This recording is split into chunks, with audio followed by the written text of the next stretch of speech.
Hello guys, good morning. So ngayon, ang ulam namin for today is ito guys.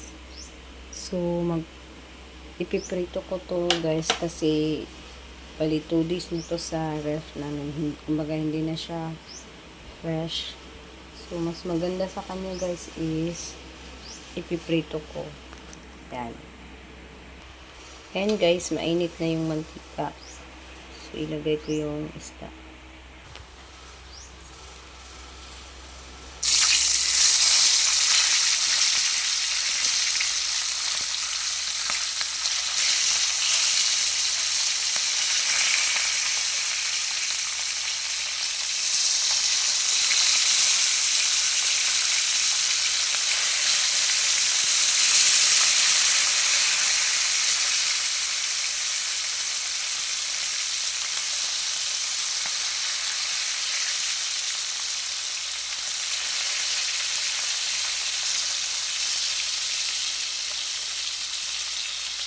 Tapos, mamayang hapon guys,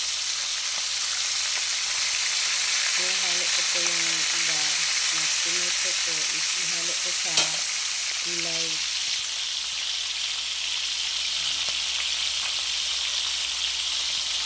Takpan natin guys para hindi yung mantika hindi nagsital-sitan yung mantika kasi.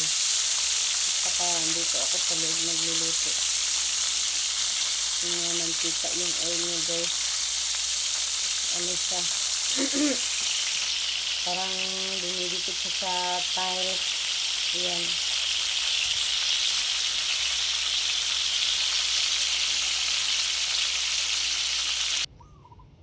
Yan guys. So may plano akong magpaksiw kasi may isda ako doon na gusto kong ipaksiw. So may tanim ako dito na okra. So ihalo ko to sa paksiw guys.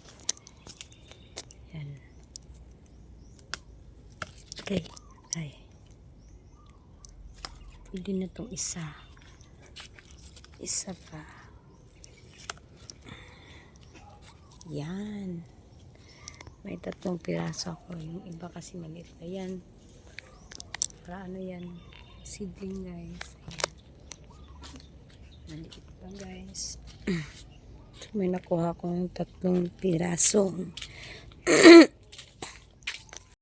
Yan guys. May tinanim ako dito na kamatis. So may hinog na. Kukunin ko na guys. Ayan. Ito pa. Kunin ko na to.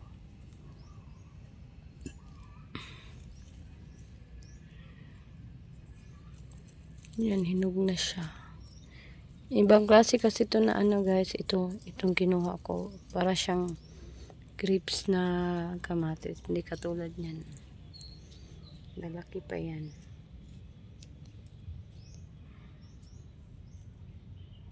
Ayan. Yan guys.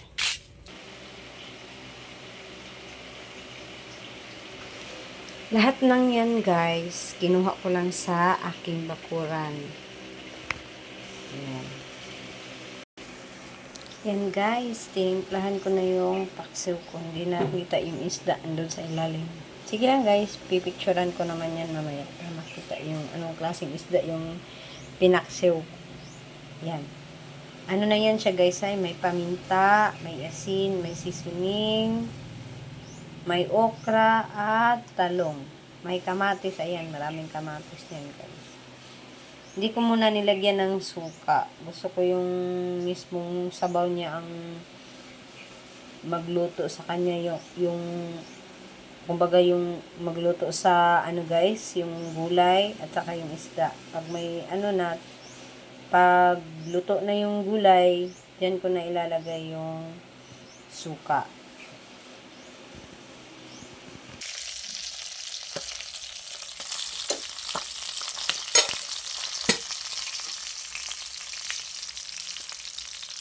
Samahin ng apoy lang ito guys.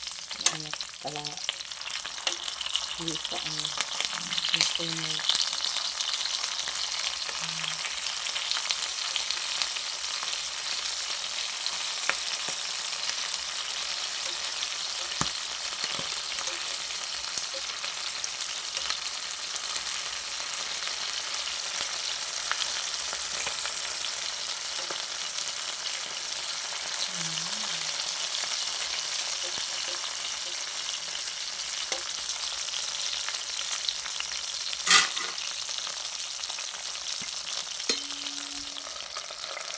Takpan ulit.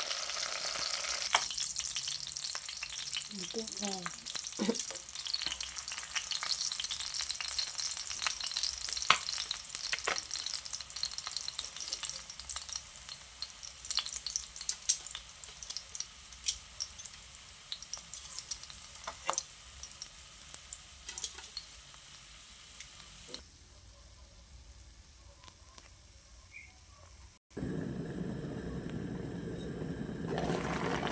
Yan.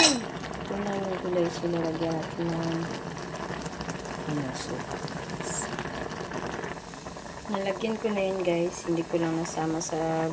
Hindi ko lang nabidyuhan kasi ako lang isa ang hawak sa cellphone guys. Tikman natin guys.